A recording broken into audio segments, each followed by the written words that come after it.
If you like this video, make sure to subscribe to our channel and hit the notification bell icon to get the latest updates.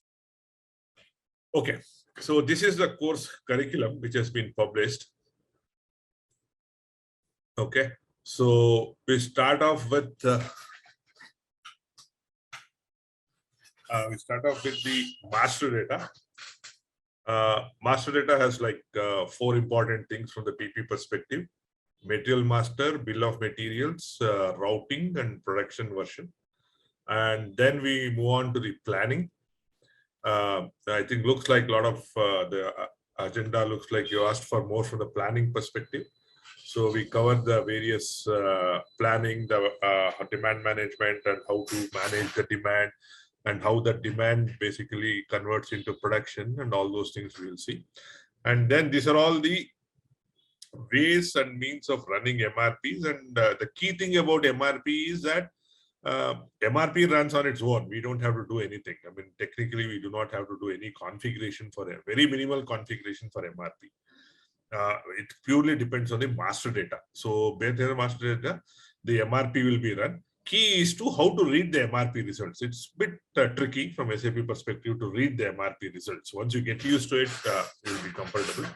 But we look at all these are evaluation and all those things, how to read the MRP results. As I said, MRP on its own runs in the background. We are going to schedule a job and it's going to run. And then we are going to look at the various goods movement in PP, like because even during inventory management, we looked at the movement types and all those things. So what are the different movements which happen from PP? Because there are 2 important movements. One is a goods issue, and another is a goods receipt. Goods issue, you issue to issue components to a production order, and goods receipt, after you finish the production, you receive the goods into the stock, which is the production order. And then we'll quickly have an overview of the difference between repetitive and discrete, and then you can kind of figure out that your industry in which you're working on, whether it's a repetitive or discrete. Or if you already know, then we'll go in a bit of a detail overview of what is discrete and what is this thing, and then quick insight into the various integration with this module. So the WM anyway we have seen. So we'll quickly look at SD, MM, and FI. So this is the agenda which has been planned, rather the curriculum which has been planned for PP. Okay. So now let's go to the materials, and let's start with what I will do is I'll quickly go through the material ones, and then we'll get on to the system. So today what I'm going to do is look at the material master place a once you come to materials management process, materials management not so much, PP, production planning, and the SD, sales and distribution, material master plays a very important role. Okay, so not so much from the materials management, but you want to see that's the strange part. Generally, the whole material master configuration and the ownership always lies with the materials management module. Everybody says that it's better, but from the control perspective of the process, from the materials management, it's very limited. Only some purchasing view. Technically, you have to create a purchasing view. Even if you don't enter any data, also you can do the complete process. Okay. Right. So, but in the production planning, there are 4 MRP views, work scheduling view, and all those things. So, which play a very important role in the process. Okay. So I'll try and cover the material master today. Okay. As the first part. Let's quickly browse through these things so that you get some overview, and then we'll get onto the system. Sure.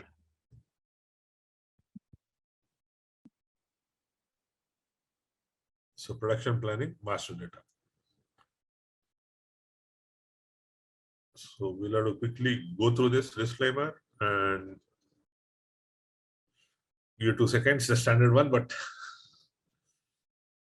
okay. So these are the 4 important master data from the production planning perspective: material master, bill of material, routing, production version. Now, before we proceed, what is your exposure to PP module in your present role? I mean, have you been working on that in one form or other, either technical or functional? Any exposure so far from the PP perspective?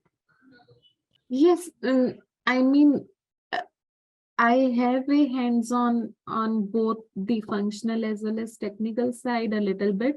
Okay. But again, I want to clear my fundamentals from start to end. I mean, it's always in non-structured way. Okay. That's what the aim was for the training, to have it in the structured manner and to understand it in proper way. Okay. Yeah, in bits and pieces, I have hands-on on both PP, WM. Yeah. Fine. So you're familiar with the basic terminologies and all those things in PP? Yes, yes. Fine. That's good enough. Okay, so let's start with the material master. So quickly, from the material master, as you would be aware, there are different levels at which a materials manage data in a material master is maintained in the form of views. Correct? You have a basic. So technically, a way you understand that SAP has its own way of explaining, but from understanding perspective, relate each view to a department. Okay, so sales view, which basically belongs to the sales department. The production, purchasing view belongs to the purchasing department. From the mapping to the functional this thing. But way SAP does it, so it has mapped each department into basically views in SAP in the material master. So it's a central repository. All the details for all the processes like the sales, the production, the materials management, quality, accounting is stored in a single place, correct? With one material number. That is the core of material master in SAP, or for that matter, any ERP. Some ERP will have store less data. SAP has, if you open up the screen, each screen will have 50 to 60 fields, right? Out of which any organization will use only 8 to 10 fields generally. What it is meant for. The rest of the fields which will be generally used for items which is not there, used for a different purpose. So not more than 8 to 10 fields you use in each of this thing, what it is actually meant for. So that is what we are talking about, the client level. So when you say client level, the basic data view is at the client level. So what does that mean? Is that irrespective of whichever plant, because one material can be maintained for multiple plants, right? Multiple plants, multiple sales organizations, and multiple divisions and distribution channels. So, whereas the client level data is not relevant to any particular organization. Which are those? Those are the basic data 1 and basic data 2. The reason is that when you create a material number, what do you have in the basic data view? You have the material number, material description, the material group, and a few other fields.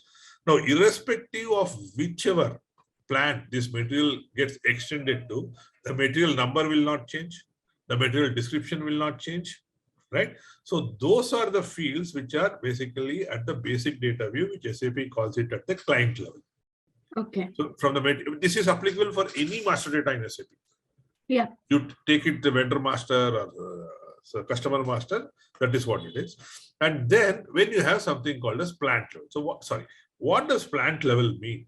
Plant level means that the same material can have a different set of master data for different plants. For example, a material can have one lot size for one plant, and rather I would right now generalize it.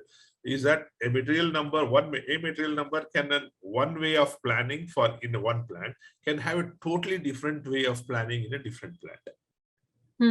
Though the material is the same, material number is the same. So those data, what we are talking about is the data retention level. So when we say that client level, we generally talk about client level, that is nothing but the data retention level is at the client level, which means that whatever data is there in the client, in the basic data view is applicable for the material across in the complete client, irrespective of the plant it is being used in. Any data at the plant level means that data is relevant only for that plant. It can be the same also. It can be the same for different plants, but you have an option of having a different set of data for the same material at a different plant. Similarly with the storage location, and similarly with the accounting valuation. When they say valuation level, as I said, if from the accounting view in for finance, plant is called as a valuation area internally by SAP. So Yeah. these are the 3-4 different levels at which data are maintained in SAP for the material master. Okay. Okay. Now, when you create a material type plays a very, very important role in the material master creation and the processes. Say, for example, if you try to create a standard SAP, if you take a standard SAP raw material, it will never show you a sales view. Now, if you take a FERT, which is the material type for a finished good, it will never show a purchasing view. Reason is that idea of a raw material is that you will never sell a raw material. Correct? You take the basic, I don't know what is your basic raw material. If you take that, imagine that will say, for example, let me give you a classic example of foundry. Right? What is the basic requirement of foundry? You need sand, so a certain type of sand, right?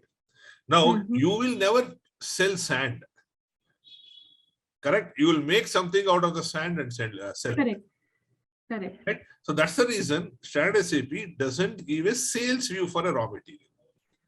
Similarly, when you do a finished product, you manufacture it in-house. You will never purchase a finished good. You are going to get all the raw material and semi-finished good and then assemble or manufacture the finished good and sell it. So you are never directly going to purchase a finished good.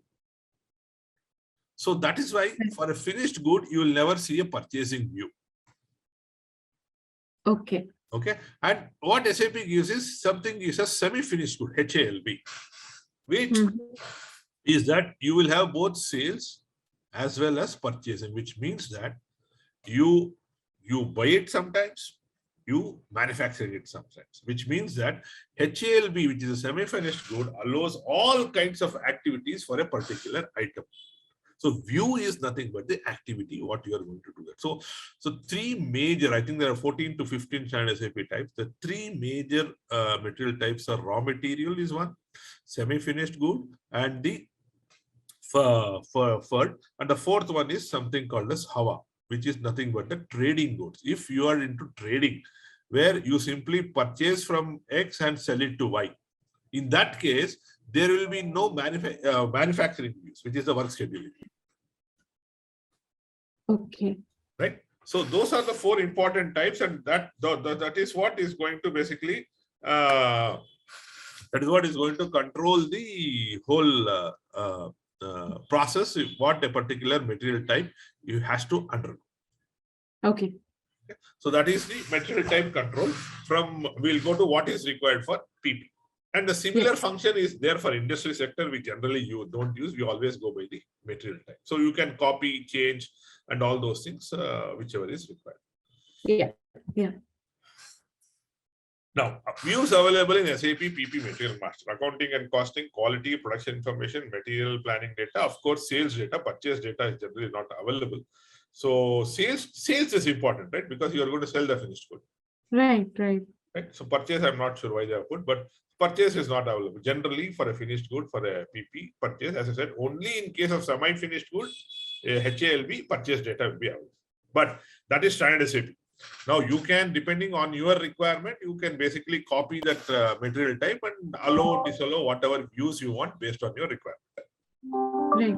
Right. So if you look at your system, you can see that I am sure there will be some custom material types, or I don't know whether. See, ROH is standard SAP raw material. HALB is standard SAP semi-finished good. FERT is finished goods, and HAVA, HAWA is the trading goods.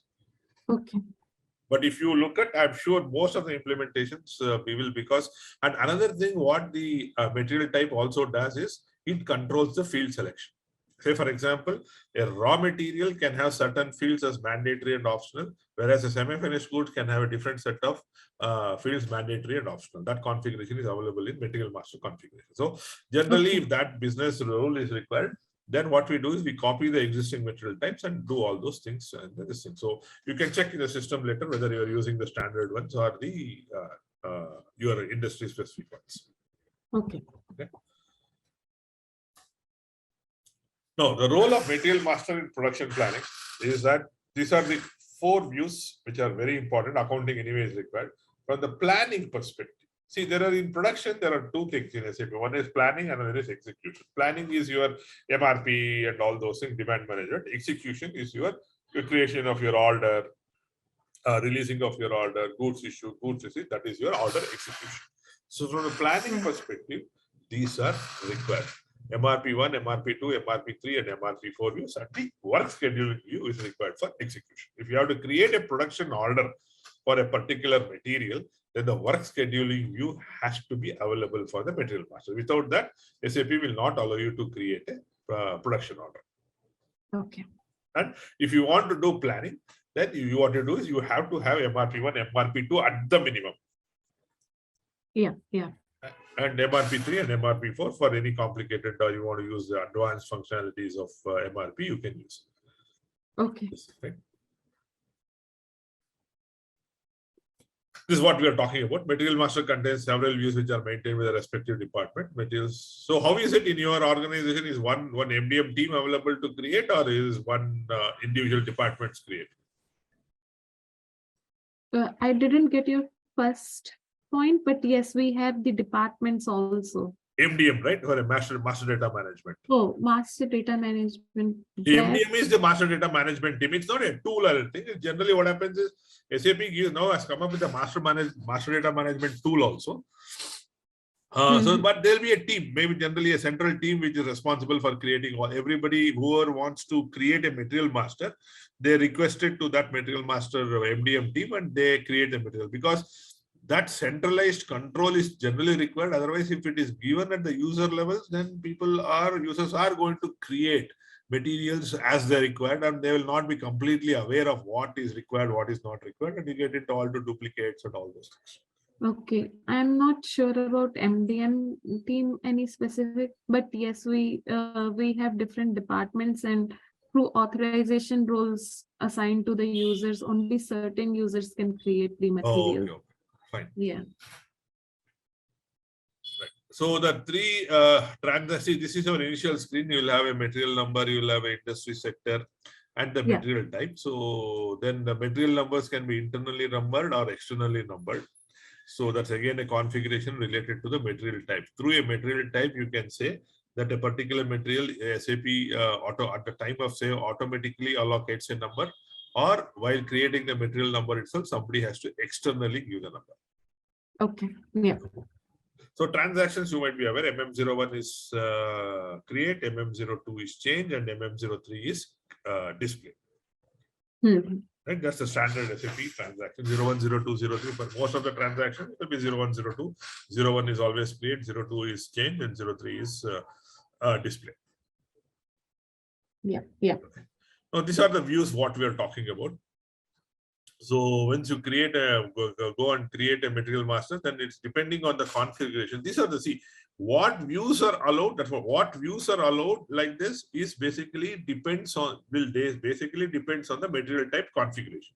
In the configuration you allow, okay, these are the views which are allowed for this particular material type. So generally, if you see all the say for example, even though it is a raw material, there are scenarios where you are going to sell, because if you have to provide spares, correct? So a raw material is also, you have to sell it as a spare. Then you cannot stop this. You have to have the sales view, correct? Because without a sales view, you cannot sell. Yes. In that case, the most ideal is to create that material as a semi-finished good, going by standard definition of SAP. But generally what happens is people, because the name is semi-finished good, they get confused during the implementation. They go and allow the sales view to the raw material only. From the best business practice perspective, that's not the right way. But it does the job. Okay. Right. So ideally, if you are selling a raw material also as a spare and you have to sell it, obviously you cannot create a new number. You need to work with the same number. Yeah. So two options are allow the sales view to the raw material, or create it as a semi-finished good. So I would always prefer creating it as a semi-finished good. Okay. Going by standard SAP definition. Got it. Okay, so now we have this, as I said, MM02 is change material master and MM03. When you create a material master, how many plants do you have?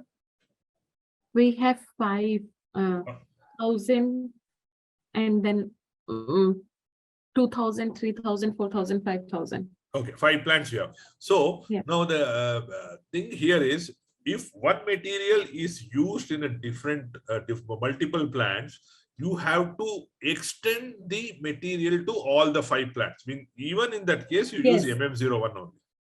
Yeah. Right? You don't use MM02. So SAP's this thing is, you create a material master, which means that nothing changes in the basic data view. Yeah. So not all materials are extended to all 5 plants. Okay. Some major plant is our 1,000, and then not all materials are extended to all plants, but some materials are extended to Correct. multiple plants. Okay. So even in that case, so you have to use the MM01 and extend those materials. Yes, Then that's either you right. can retain the same data, or you can change the data Yes. at the plant level. Yeah. Right. So for example, what I was saying was, in plant 1000, if that is your mother plant, then plant 2000, when you're extending the material master, you can always change some parameters in the MRP1 view, which is not going to affect the plant 1 details. Correct. Correct. So that is what we mean by data at plant level. Yes. Yes. And there's some SAP gives a functionality of mass changes, which you can say, for example, you have 1,000 materials, and for one of the fields you want to change one particular value of value of a field, you can choose based on some parameters, and system can do a mass change. That is MM60. Yeah. Yeah. Okay. MRP views. I'll see. What is your understanding of MRP? What is MRP? We run MRP cycles to update the stocks and the demands, planning. So it runs every night or so. Yeah, and updates the stock in the system. Okay, fine. See, MRP, material requirement planning, is not a concept which SAP has come up. Right? Okay. MRP as a concept is out there in the whole supply chain cycle for ages. Yeah. Right? Only thing, SAP has given some tool to run MRPs, right? Material requirement planning. The basic purpose of MRP. What is the purpose of output of a MRP? Only 3 things. What, when, how many. Okay. What is required? What or which material is required? When is it required? Date, delivery date. How much is it required? Predominantly, this is the 3 important things. A lot of byproducts come out of that. But which or when, how many, and when. So these are the 3 important things a output of a MRP will give you. So MRP, when you run a MRP, we'll look at it in detail. When you run a MRP, it does these things. First, it looks at the demand. Suppose you are running a MRP for let's say you schedule the MRP. So what does it do in the backend?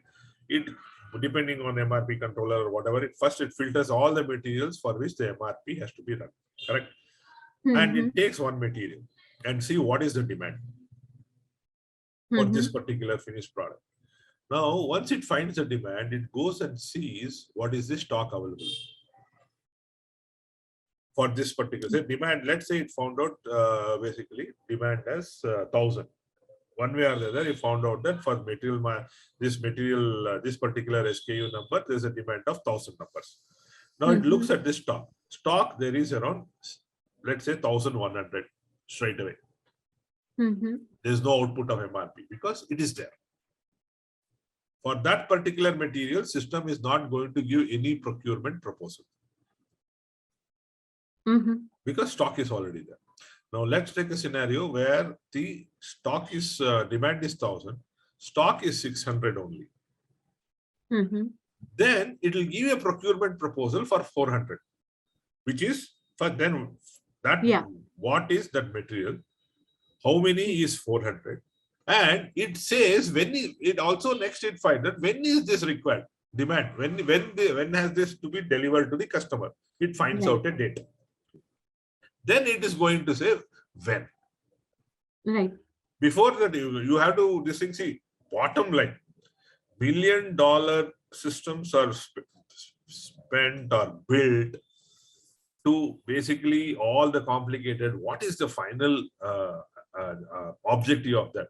To ensure that customer gets that delivery on time. If you look at it, yes, leave all the complicated algorithms and all those things. What is this MRP doing, or what is this? MRP is a base. Now, if you see, there are so many other planning tools, extended this thing, and you had this APO, the constraints. But bottom line is what are we trying to do is basically ensure that customer gets the delivery on time. That is the only final objective. Yeah. Right. So now, so these are the views. So what are we doing? We are building lot of rules, business rules as to in the MRP views, what of rules as to how a material has to be planned. Right? Yes. So how material needs to be planned is what is the data which we are going to enter in the MRP views. As I said, it's less of configuration and MRP and more of master data. Material master technically controls how the MRP runs, or how you would like to how you would like the system to run the MRP. So very important. So 4 views. So material, how the material needs to be planned, how the material need to be purchased or produced, which means that whether it is internally manufactured or whether it has to be externally procured. What is the material lead time information? How long does it generally take? Suppose if I want to manufacture, or if I have to get it from an outside supplier, generally what is the average lead time? Okay, and then you will have if there are any safety stocks requirement, and what is the planning strategy of production, make to order in make to stock. See, in a planning strategy world, I'm sure you would have heard MTO and MTS, right? MDO4, yes. Yeah, there's MTO and MTS. Oh, okay. Right? Not much. This is the common terminology used. MTO, if you see the last one, make to order and make to stock. These are the 2 extremes in planning. Made to stock, made to order, or what we call as push and pull. Okay. Right? Made to stock is irrespective of the demand. You are going to manufacture. You have a high level demand. It's not that you have a confirmed order. You are not waiting for a confirmed order to start manufacturing.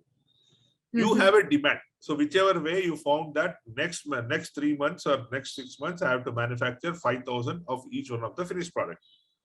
Your sales gave an input or some other tool, whatever you got basically this input. Now, whether there is a confirmed order or not, you are going to manufacture that 5,000 and keep it in stock, and you push it into the market. Like typically consumer goods.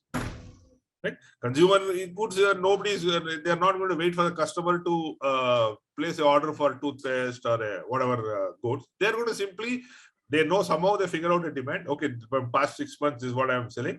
Next 6 months I'll do this, and they push it into the stores. That is make to stock, which means that they are not waiting for the final customer order to come to start manufacturing. That is, you manufacture, keep it into the stock, and push it to the customer.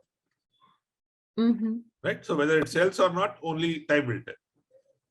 Yeah. Okay. Make to order, MTS, is that you wait for an order to come to start your manufacturing.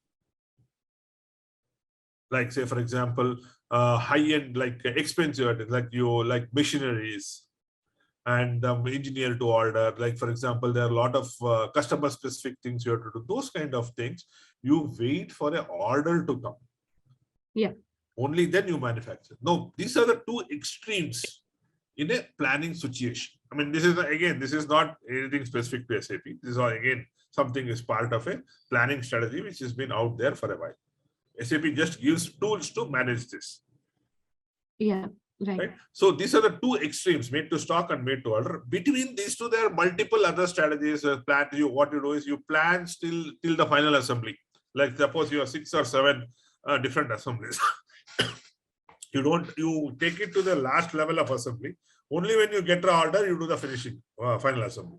So like that, there are a lot of other strategies. But made to stock to made to order are the two extremes of in a planning scenario. Okay. Now, what do we have in work scheduling? That is about the MRP view. So we have the work scheduling. As I said, there are two important views from production planning. From the planning perspective, it is MRP1, MRP2, MRP3, and MRP4.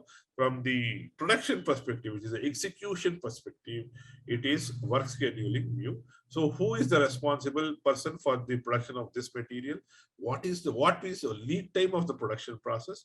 Product is batch maintained or not? This is available in the storage location view also and the purchasing view also. So this is two important things are person. There are a lot of other things also we'll see. The important things are two different things in the views in the work scheduling. Okay. So from MRP 1, 2, 3, 4 and work scheduling is are mandatory if you have to basically do planning and execution from the production planning module in SAP. Okay. Now, here we are giving just an overview of what does MRP want. See, MRP, there are 3 different types of MRP here. One is MRP, another is MPS, another is consumption-based planning. So we used to call it as deterministic planning and undeterministic planning. So in MRP, in this process of planning, only against a demand you are going to plan. If there is a demand, system is going to plan. If there is no demand, system is not going to plan. Okay. Now, MPS is advanced process of planning. Advanced process of planning, where it's a master production schedule, wherein we put in some additional rules. I'll show it when I do this thing on top of MRP. It's MRP only. Where we do it, put some additional rules, firming zone and all those things. We put that rules in MPS, master production schedule. And the third one is consumption-based planning. Here, consumption-based planning happens based on the past consumption. System is going to forecast the future. Okay. Okay, there will be some mathematical algorithm. So which means that irrespective of the demand, it doesn't look at the demand. It doesn't look at the demand. It looks at the past consumption, how it has consumed this particular component, and it is going to forecast the future. Now, finished goods, we don't use consumption-based planning. It's only the B class, C class components which we use for consumption planning. Especially what happens is that when you're talking about the components, 70% chances are that a component is, at least I would not say 70%, at least 30 to 40% of the components will be used commonly across the finished goods. Okay. Some nuts, screws, and this thing which will be, I don't know what your components are. So in those cases, 30 to 40% will be covered. So in that case, you don't have to wait for those orders to come, because these are what SAP recommends is to use it for B class and C class items, which doesn't have high value. So in those cases, because it is not of high value, then what happens? You allow the system to analyze the past consumption, and it will forecast the future. So when you do a consumption-based planning, there is no link to the demand, and consumption-based planning is part of MM module, not part of PP module. Okay. So MRP also finally it runs MRP and does the same thing what MRP does. But then MRP, but in the material master, you flag it as consumption-based plan. Okay. Right. So finally, you run a MRP for that also. For all these 3, you run the MRP. But it's basically these 3 things, you set it up in the material master. So MRP, when it runs, it basically works according, whether it's a MRP, whether it's a MPS, and whether it's a consumption planning, it is going to throw the output as per the MRP procedure. Okay. Okay. Yeah. Now, from the consumption-based planning, SAP gives this reorder point planning, which means that you can set a reorder point if the since it is not linked to the demand. If a particular, say for example, you say that if the stock falls below 100, then system has to generate a proposal, procurement proposal. So you can set a reorder point.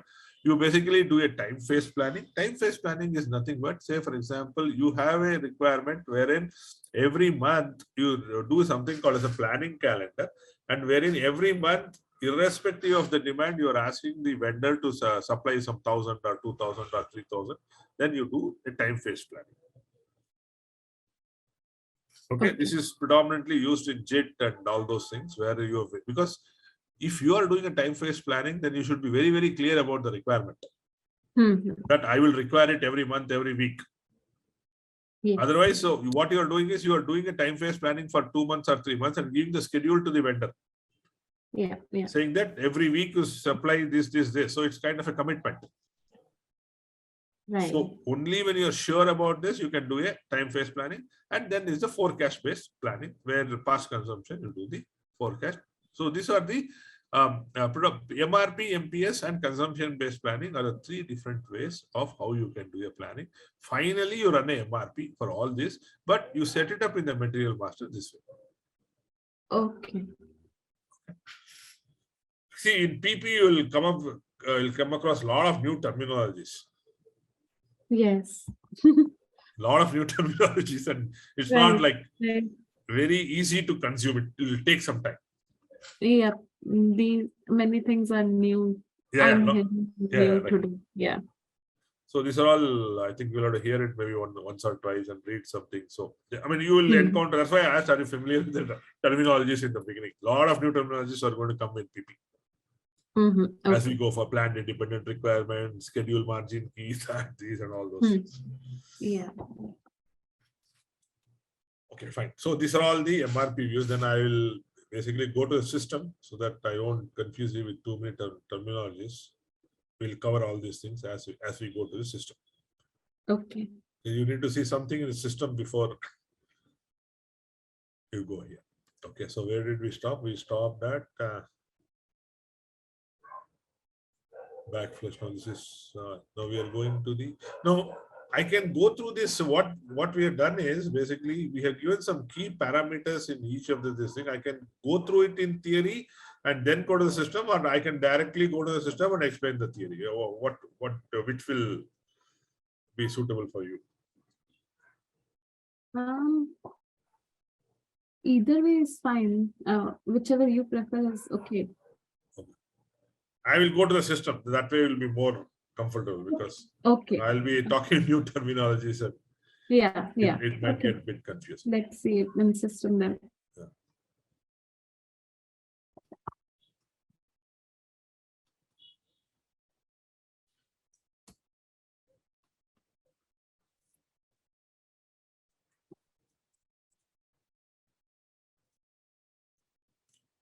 Okay, so MM01. I think I have one more session.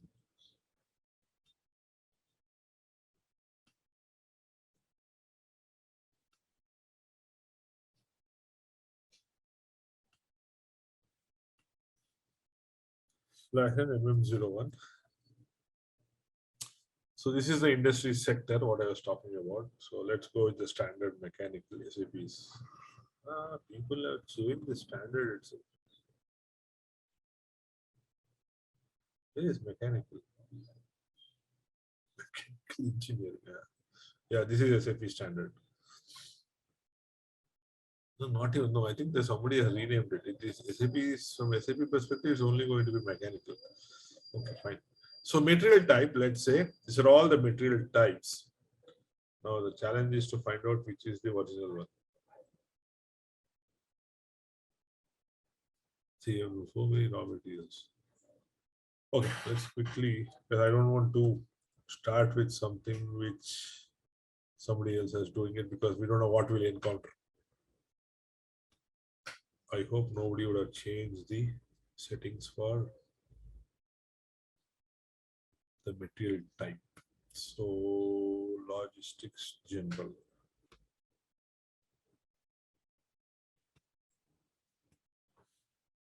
Master basic settings, material types, define attributes. Let's see. PRT, this time SAP. Okay, thank God it's there. Let's say I'll add something so that we know STD standard.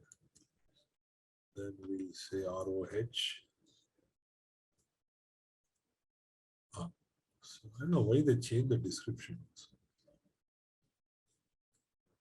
Material.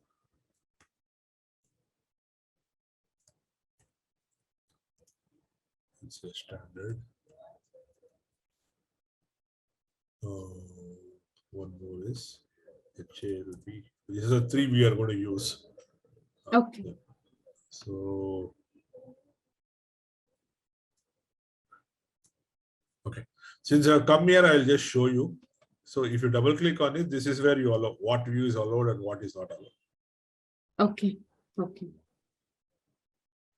So if we uncheck some one of these, Yes, it will not show up there. that won't. Okay. Yeah, it will not show up there. If you uncheck any one of them, it will not show up there. Say, for example, if you see, let's see, if you go to what were we going to use, let's say FALT, FELT. That is, when from production perspective, we'll always use FALT. Somebody has checked in all. So if I go to, which is wrong, MM01, and we say FALT, FELT. Finished good, let's say finished good standard. Where did we do finish? Did I save it? Oh, I have not saved it. Finished products, STD.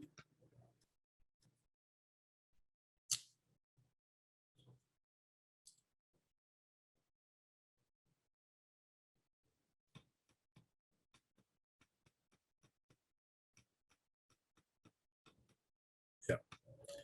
This is my what we did just now, mechanical engineering. No. So if you see, purchasing is also here, correct? Yes. Ideally, it should not be there. So if I go here and FALT,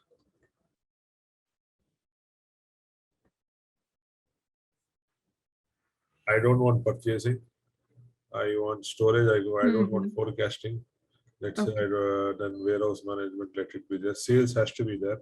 Stock has to be there. Okay, that's all I need.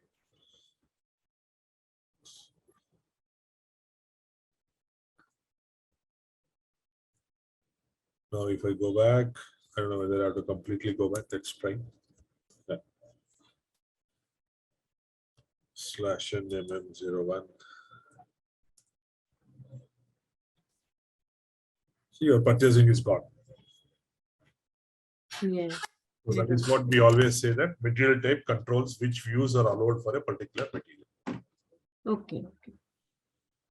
Okay, so let's start. So what we are going to do is we are going to do the basic. Anyway, we are not going to do sales, so I'm not going to activate the sales, unnecessary maintenance of data. So eventually, if you are basically creating a finished product, sales view is mandatory because you are going to sell it. Without a sales view, you cannot sell it. Yeah. So we are going to concentrate on the production. So warehouse management for right now we don't need. Accounting will have that. So let's see. This is a new system. 3,000. Yeah, 3,000. Plan 3,000.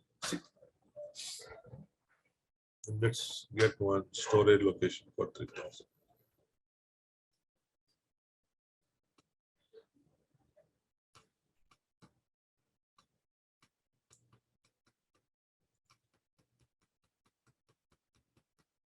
This is one thing with this, it doesn't give the search.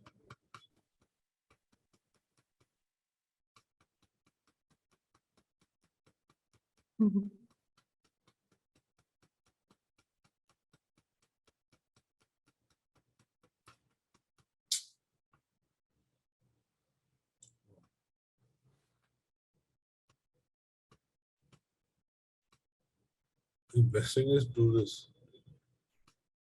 T001W, right? For Yeah. W is for plant, or T01L, I think, is storage I location. think W is for plant. Yeah, L is storage location. Okay, there's so many. I don't want one with a warehouse.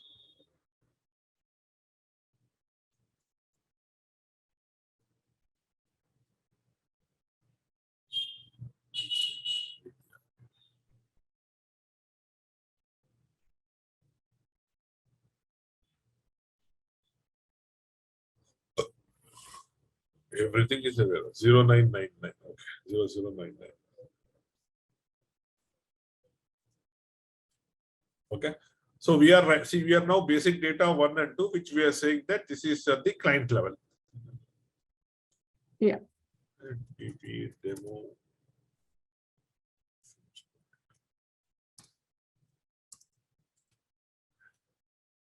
So the two important fields here are the basic unit of measure, which is basic unit of measure is a measure in which you are going to manage your inventory. That is the definition of my basic unit of measure. Each will go with each, and then material group, whichever you are going to whatever you have created. So whichever it matches to, you can assign a material group. This material group doesn't have any control function, but is a very good field for reporting. Wonderful. Neetu Ambani, Mukesh Ambani. Okay, so let's pick up one of standard SAP one. I will try to, okay, let's go with this forms. Standard SAP. And here you have a lot of other fields you want to enter, gross weight, net weight, and all those things, but basic to fields which is at the basic data view. So which is at the client level. So if you see, even if you extend it to a different material, different plant, this will not change. Description of the material will not change. Then the base unit of measure will not change. The material group will not change. Okay. So this is at the client level. Now, basic data view, if you're using document management and all those things is required. Generally, basic data views, all the fields are used for some other purpose which SAP is not giving you. So you have particular requirement to enter a new field for classification. SAP is not giving you. So we generally what we do is you kind of start using these fields. Okay. The most common. And then we'll straight away jump to MRP1 view, which is of interest to us. Yeah. Okay. So the first thing, let's see what was it from the material perspective. Let's be in sync with that. So first thing we are talking about is the MRP1 view is the MRP type. Most important. Your MRP type defines your planning procedure. Okay. Now, M to M4 is basically your MPS type of planning, master production schedule. Okay. Okay, M0 to M4. ND. So there are a lot of instances where, suppose two reasons why ND is used. You still want to create the MRP views to be available. You want to use some of the fields in MRP, but still you don't want to make it relevant to MRP. Then what you do is you put it as ND, which means that no planning. Even though MRP, when it runs, it looks at the first thing when you run the MRP, the first thing SAP looks at is this particular field, MRP type, whether it is relevant for planning or not relevant for planning. If it sees ND, it stops right away. It doesn't plan that material, which means that you have told the system that do not plan. Okay. Okay. And then MR from P1 to this one, EPD is your actual MRP, and R1 to all the down is your consumption based planning. Okay. Okay. That is how generally you can classify. AP external planning is that you are sending the data to the external system. All this data to the external system, some other system is planning for you. Okay. Okay, that is what is meant. So these are the various types of plannings you have. So as I said, key is going to be the first thing the system looks at when you are when the system tries to do the planning is the MRP type. Whether it is because first it has to see whether it's relevant for planning or not, because then right away it can stop so that you reduce so much of material from the planning. Because the MRP system is going to run thousands or hundreds of thousands of material. When you run the MRP, it is going to plan. Right. So there's no point in doing all the planning and then coming back and looking to see whether it is relevant for planning or not. Right. So SAP first looks at this. Now, the most common we use is, if you can look at your system right now, the most common is going to be PD. Okay. 90% of the material is going to have PD, which is your planning based on requirement. Okay. So I should check in table rather than. Yeah, you can go to MARC. Yeah, 1 second.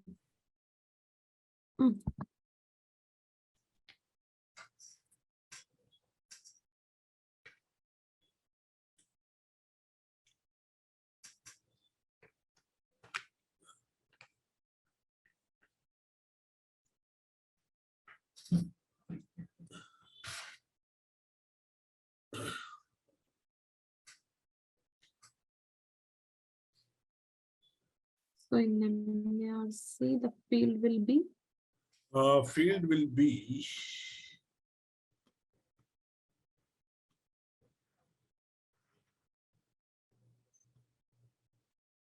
DISMM. DISMM, okay.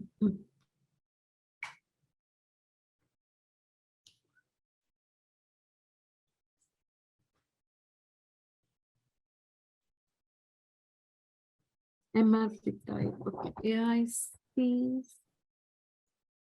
Some are blank also. Which means that is not relevant for planning. Okay.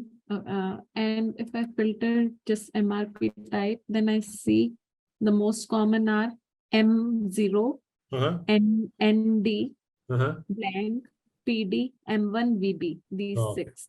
VV is your reorder point planning. VV is your forecast based planning. And M1 is your MPS fixing type.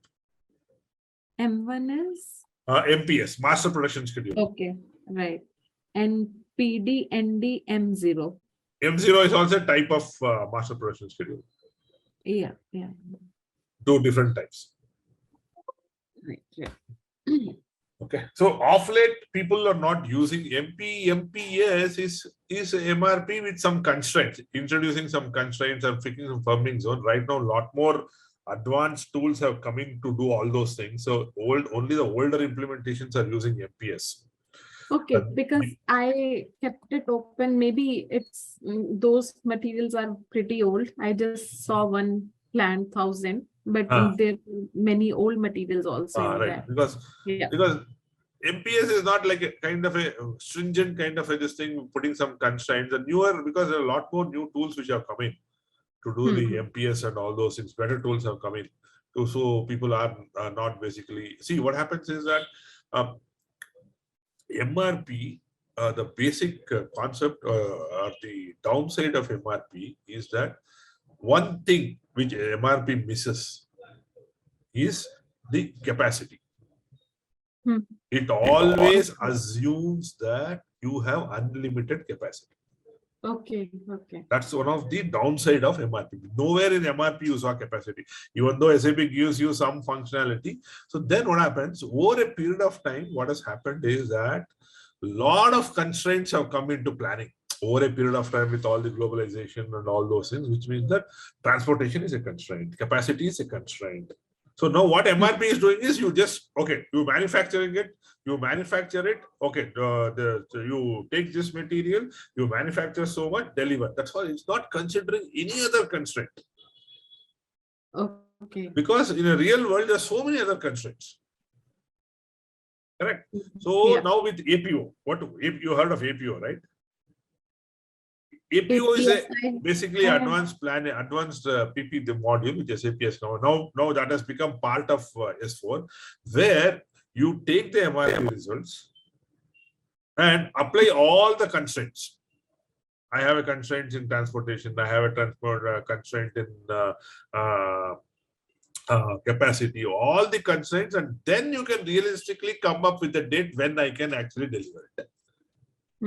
So Okay. I'll not confuse you more on that. But reason why I told what was because MPS is a system where you basically freeze. Say, for example, you fix a zone. Say, for example, you plan one plan to another. Say, for example, you run the MRP on 15th, correct? And system came up with basically some proposals. Now, the situation changes. Next week, when you run the MRP, the demand would have changed. Correct. Now, what should the system do? Should it cancel the order? Or should it plan? So, what generally is done is the MPS items you are looking for high value items. MPS is used. Wherein, if our high value items are long lead time items. Say, for example, you are importing some material. Now, when you place an order, you will take 3 months to get it. Now, after 15 days, all of a sudden you found that the demand is not there. What should the system do? For those kind of material, you say, okay, if the change has happened within the 15 days of placing the order or 15 days of the requirement, do not cancel the order, go ahead and procure it. So those kind of high value items and long lead items, MPS is used. So what I'll do is I'll first cover the MRP. MPS is complicated, so we'll come to the MPS later. Okay. Let's cover the basic MRP first for you, and then you'll get a feel, and then you can look at the MPS. Okay. The first point is basically this thing. Now, PD, let's go with PD. PD is one thing you'll have to look at here is that depending on what field you use, other fields become mandatory. Okay. Okay. So right now, MRP controller is mandatory. By definition, what is MRP control? Who is a MRP controller? MRP controller, one person or a set of people in the planning department who are responsible for planning. I mean, without a system, there are going to be a set of people, even with SAP or without SAP, planning is happening for ages, and it is going to happen also. Right? Even without a system also. So one way or the other, an Excel sheet or something, the planning will keep on happening. So by definition, MRP controller in SAP is the person or a set of people who is responsible for planning for this material, and the person who is going to make the decision of make or buy, whether this particular material has to be purchased outside or manufactured in-house. That's the definition, core definition of SAP. Now it is used in whichever this thing, and it's a very important. So this one field is mandatory. Okay. Now you come to the lot size. What is a lot size? Is that suppose let's see what are the options. EX is the most common lot size. What does that mean? If the demand is 100, right? Demand is 100. Now, lot size EX is used, which is called lot to lot. Create a proposal only for 100. Don't create 110, 120. Okay. Okay. That is the definition of a lot size. Oh shit. That is the problem. Okay. Let's go back to the main screen. Okay. It all. Yeah, okay. That is now, if you see here, now when I go to the next screen, it is not asking me to enter the minimum lot size. Because here what it's saying is whatever is the requirement, procure the quantity to the same lot. Now, suppose if I change the MRP type. Let's say I go to the MRP type.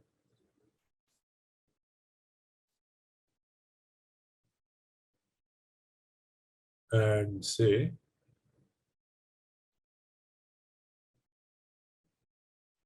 a reorder point or a fixed lot. I think there is one fixed lot. Where is that?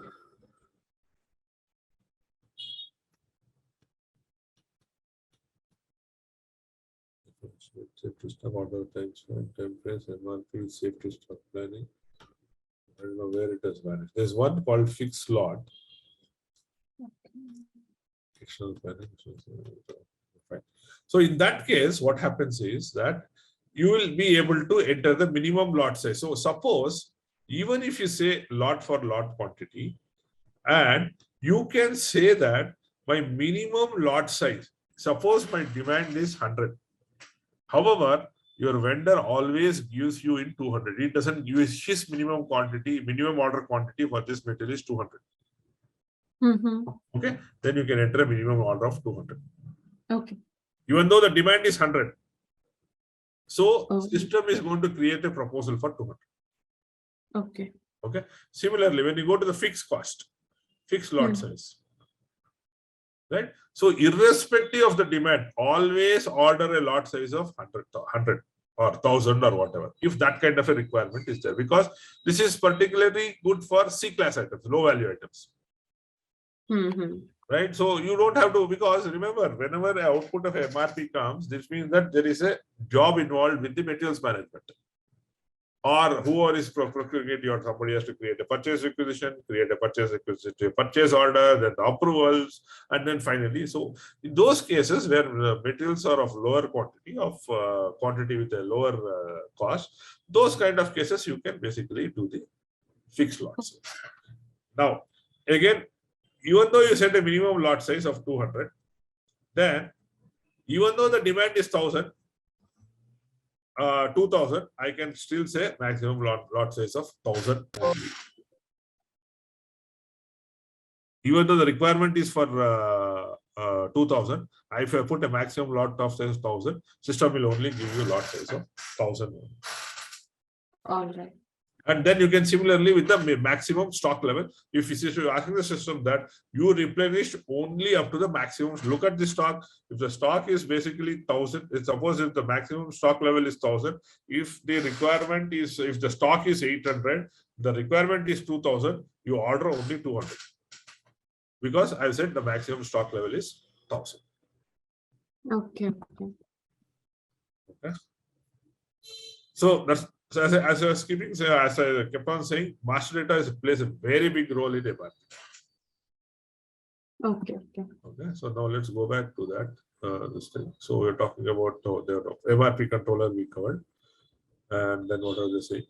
Planning time frames will not cover right now. Lot size we use the time because that is required with the time frames. So we'll look at it later.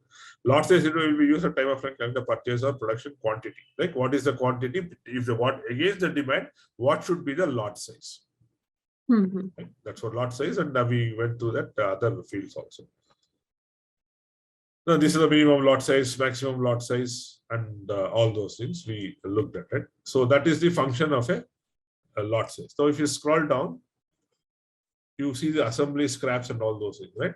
So here, what happens is that, suppose you always know that when you're using this material to do some kind of a assembly, there is always a scrap percentage of 5%. Okay, so you can say, suppose if I say 5% scrap, which means that if the requirement for this particular material during the MRP run is 100, system is going to plan for 105. Okay. Because you said this is if you know that a particular material always there is a scrap percentage, then you can add this percentage here. To that extent, system will plan more. Okay. Now we go to the next one.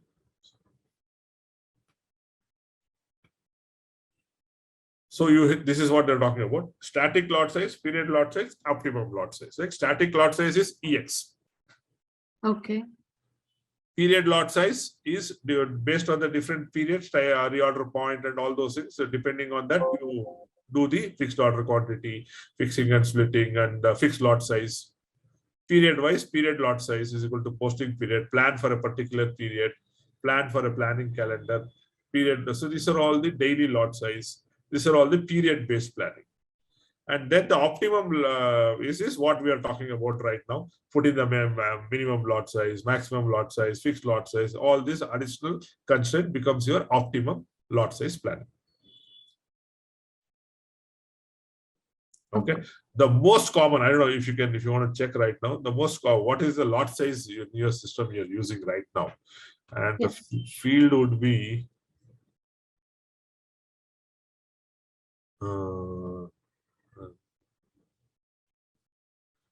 DISLS.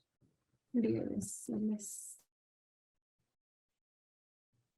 EX is the most, I'm sure there will be a lot of EXs.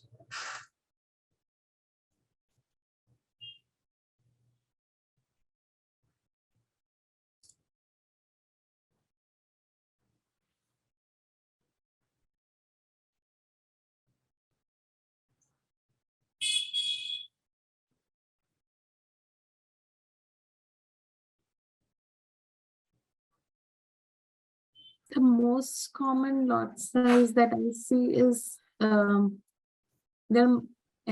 are multiple. Some Okay. are blank, but the others are like WB. WB, weekly lot size. Okay. Weekly lot size. Then Z4, Z2, Z3. Oh, those are all your custom these lot are sizes. customs. Okay. Then we have EX. Yeah. So Z2, Z4 are all your custom lot sizes. Okay. Then we have EX. EX is for lot order quantity.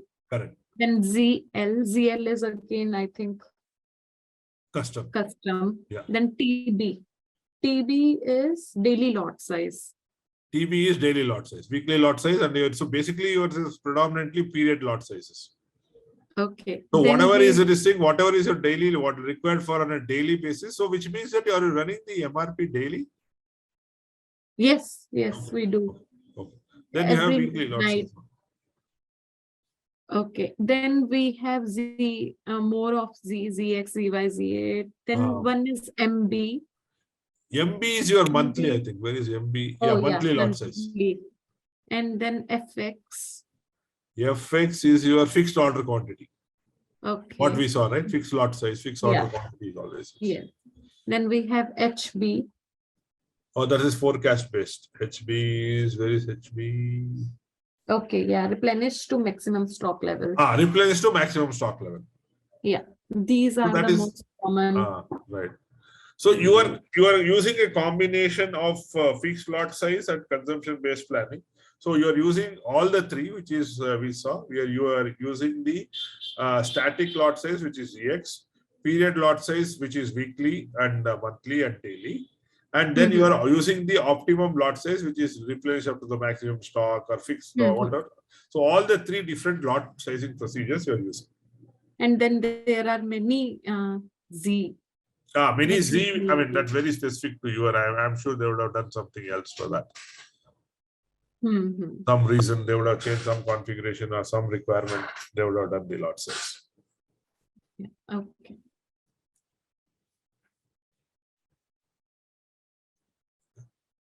Fine. So these are the important fields in the MRP 1 view. Okay. So now let's go to the next slide.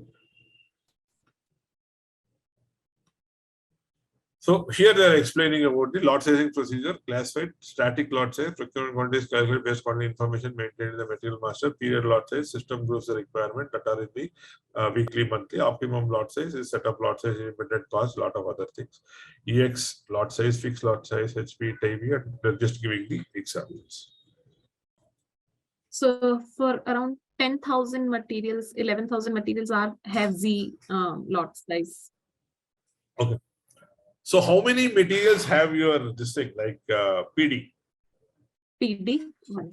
PD as the MRP type.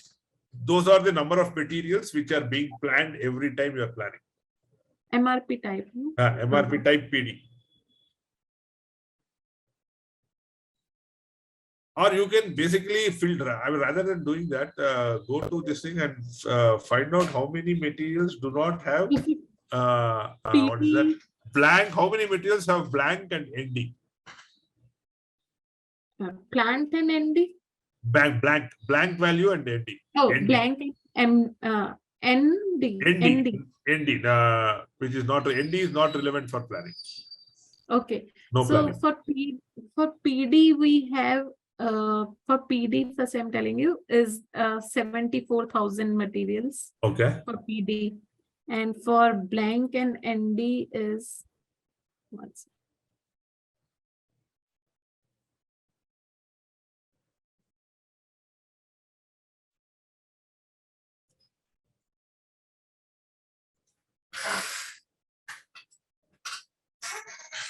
For blank and ND around 17,000. 17, correct? Yeah, So, 17,000. which means that those number of materials are not being planned in MRP. Yeah, but there are total around, if we leave these blank,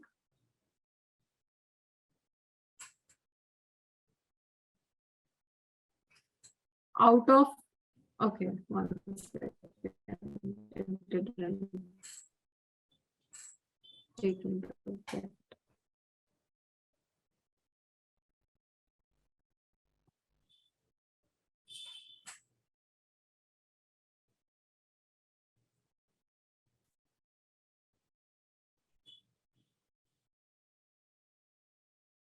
So out of 150,000, 17,000 are not for planning. Okay. 150,000. Okay. That's Yeah. not bad. Which means that almost 80% are being planned, 90% are being planned. Okay. Yes. Yeah. Fine. Okay. Now we'll come to the MRP 2 view.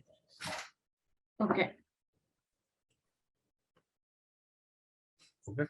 The first thing what you see is here, what is the procurement type?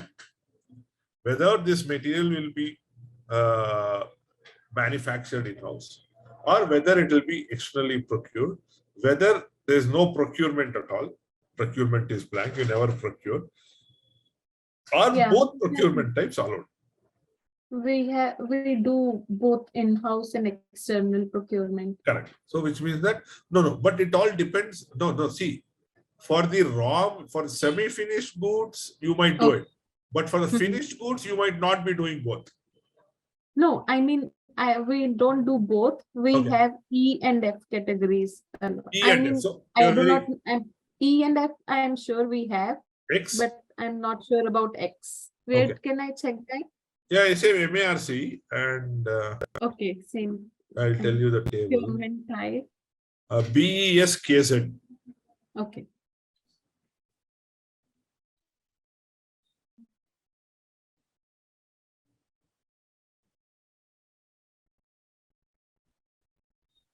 So for X, we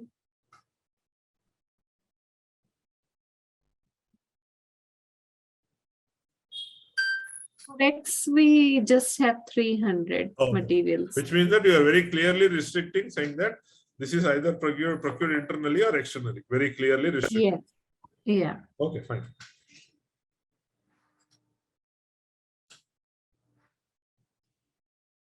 So around 15,000 are E.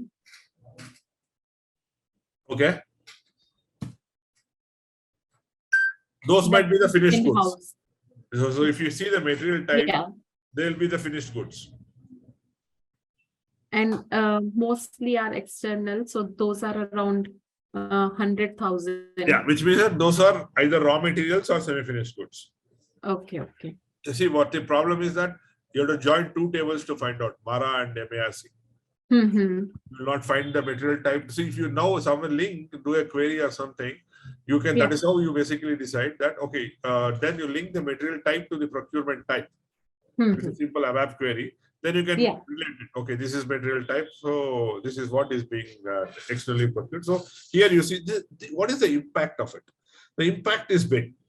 Is that when you create, when you say, for example, external procurement. See, okay, before that, one step back, is that what is the output of MRP? Have you seen the output of MRP? When we execute the after the MRP yes. Yeah. I forgot the transaction. What's the MD04. Yes. Oh, MD04 we see all, we check all the time. Okay. But fine. we can also manually run MRP, right? From some of the transactions. MD01, MDBT. Yeah.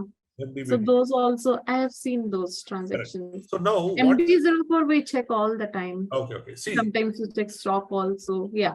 See, what is MD04? MD04 is the output of the MRP, the most critical screen for a MRP planner. So when the MRP runs, Output of if there is a requirement, if there is a shortage of stock, what does it do? System gives a procurement proposal. SAP, you keep on talking about a procurement proposal. In the general world, whenever you are talking of procurement, you always think that it is procured externally, correct? Whereas in SAP's terminology, procurement is internal or external. Whether even if it is manufactured internal, SAP calls it as a procurement. So under procurement, it calls internal and external. So if you are going to basically say the procurement type is F, the output of a MRP is always a purchase requisition. Whereas if you do it as a E, the output of a MRP is always a planned order. So if you put X, the output of a MRP is always a planned order. I'll tell you why. If it is basically the procurement type is F, you are telling the system that I am only going to procure it from outside. Which means that it creates a purchase requisition, you convert the purchase requisition to the purchase order. When you say it as E, right, you are telling the system that this particular material is manufactured in-house only always. Which means that the planned order will be converted into a production order. Because a purchase requisition cannot be converted to a production order. Because you told the system that I'm going to procure externally. Okay. So whereas if when the system does a planned order, you can convert it to a production order. That is, if you are doing the procurement type as E. Whereas if you do a procurement type of X, the output of a MRP is still a planned order, because that is when a planner decides whether this particular planned order has to be a make or buy decision, which means that a planned order can be converted to a purchase requisition or as well as a production order. Okay, that is the impact of deciding the procurement. The output, the procurement proposal depends on the procurement type you put in the material master. Okay.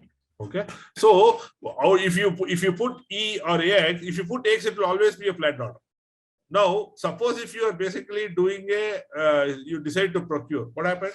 First, you convert a planned order to a purchase requisition, then purchase requisition to a purchase order. This is additional work. So, if you are very clear that you always are going to procure it from outside, then you rather make it F. So, the output of the MRP is always a purchase requisition. All you need to do is convert a purchase requisition to the purchase order. Only if it is X, then whoever is the planner is going to decide whether it is going to be a planned order or a production order. Sorry, a purchase requisition. A planned order is just a placeholder in SAP, so that you can basically either convert it to a planned order or convert it to a purchase requisition and convert it to a purchase order also.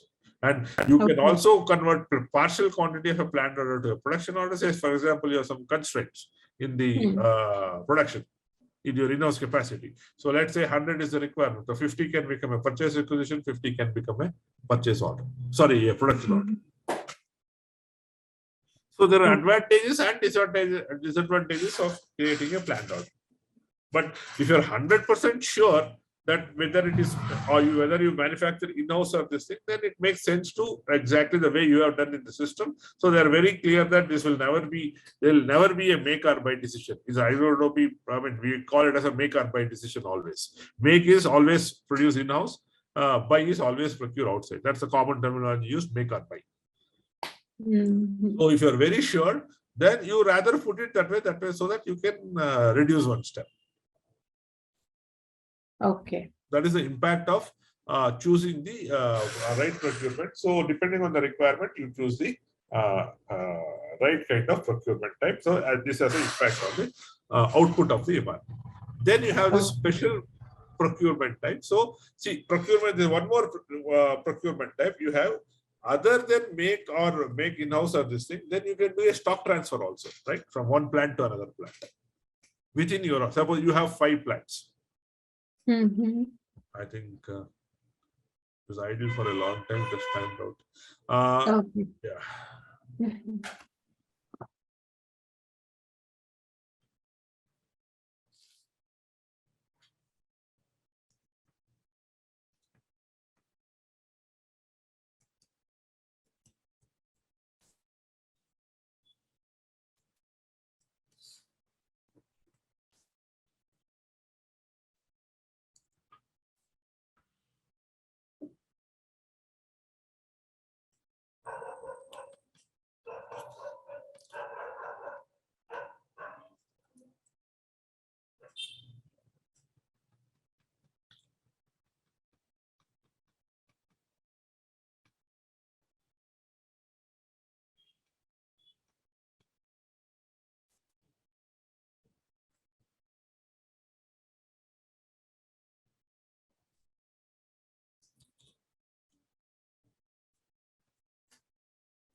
Okay. Now here in the procurement type, you can do a stock transfer. You can do a subcontracting. Right? So stock transfer from an alternate plant. So you directly don't procure it, either manufacture in-house or you don't procure outside. You are going to procure it from the other plant. That also is possible. Then consignment. Yeah. The consignment stock, I don't know if you are using or not. Consignment stock is basically a vendor comes and keeps the stock in your premises as it's a VMI, right? Vendor management. In a general world, it is called as VMI, vendor management. Yes, I know we have VMI implemented, but not sure. Whether at the planning itself you are planning. So see, this is right at the planning level itself. You are telling that this is a procurement type. If you want to do that, you can do that. Even without doing this at the material master, you can still do the VMI process also. Okay. That's not an issue. It is at the planning level itself, because you don't do all these things at the planning level because the situation is so dynamic. Because then when during the planning, within 2-3 days the situation changes and then you need to undo a lot of things. So rather you do it after the MRP results come. But you say, for example, the most common thing is you are always doing a stock transfer, because there are situations where they use something called as a mother plant, right? All the components comes to a mother plant. From the mother plant, it gets distributed to all the other plants. That's a very common process followed, just to reduce the transportation or getting the bulk buying ability. Multiple reasons they do it. In those cases, you basically put this special procurement type as most commonly used is stock transfer. So you can check it, this particular field, if you're using any special procurement this thing in your system. So since you have 5 plants, I'm assuming that there will be some, I think 40 is the stock transfer, I think 20 or 40. Yeah, 40. Okay. If you want to put that condition, you can put the condition. Okay. Okay. And then the other, I think we'll cover these 3 fields. Okay. But I think there's too much of information. But unfortunately, that's how PP is. Yeah, it's MRP. Yeah. These are the scheduling parameters. Now, without this, putting this, system will always assume that there is 0 lead time. Okay. Now, today requirement, I need a component today. See, there are 2 things, right? When is the component required, and when is the when can the delivery happen? 2 different things. Just because you need this material on a particular date doesn't mean that you can get it, whether it is a vendor or whether it is in-house. You can't get it because you have other things going on. Right? So these fields play a very, very important role. One is in-house production, which means that if your procurement type is E, okay, so procurement type is E, then you have to say, to manufacture this product, I need 10 days. So Okay. if, for example, the stock is 0 for this material, you run a MRP today, system will give a procurement proposal that the material can be ready on 14th only. Okay. Now you beg, borrow, steal, whatever you need to do, ensure that you meet the customer delivery date. Okay.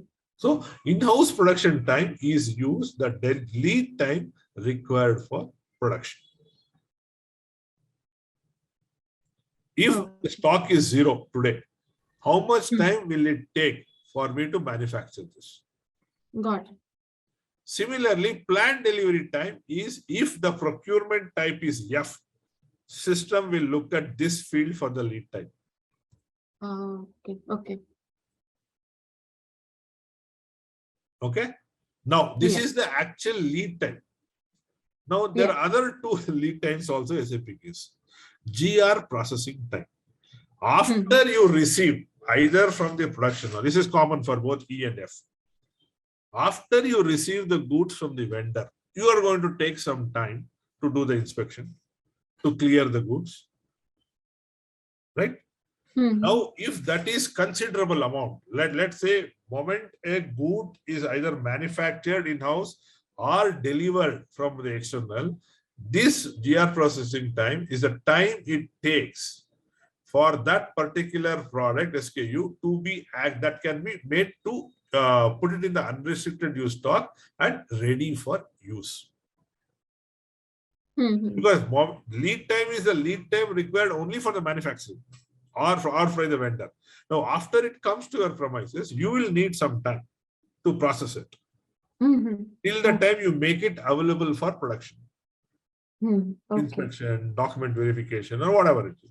If that is a very considerable time, then you put that. Let's say you take 2 days, which means that system will tell you now that if you order you put today, by the time it will be ready for to be used, it will be 10 plus 2, 12. So it will be available on 16th for you. That's the realistic time. SAP is saying that when you when it creates a purchase requisition or a planned order, it says that this material will be available on 16th. So how does the system determine when the material can be made available? Based on these lead times. Okay. Okay. Yeah. Right. So they have not covered it. After that, I think they have covered. I saw that. Yeah, here. In-house production. Scheduling margin key, I'll cover it next class. Yes. Yeah. A lot of funda behind it. Yes. Okay. So MRP one view. So if it, just to summarize for you, MRP one view determines how the planning should be done. What are the different strategies you want? How do you want the system to plan? Okay. Okay, Yeah. that is what MRP one view does. MRP 2 is the actual execution part. Okay. Yeah. Right? How much time does it take?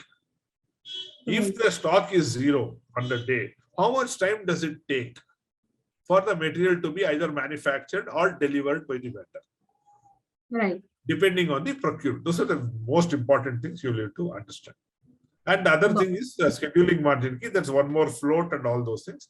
We'll cover it tomorrow. Safety stock and all those things. We'll cover it in the next class. Okay. All right.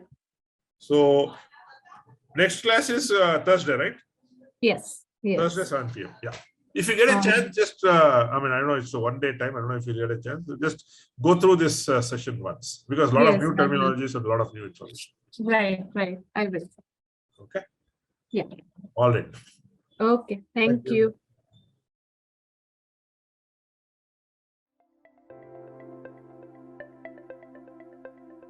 Thank you for attending the session. I hope you all enjoyed it. Don't forget to like and subscribe to our channel. Also feel free to ask your questions in the comment section below, and we will reply to them at the earliest.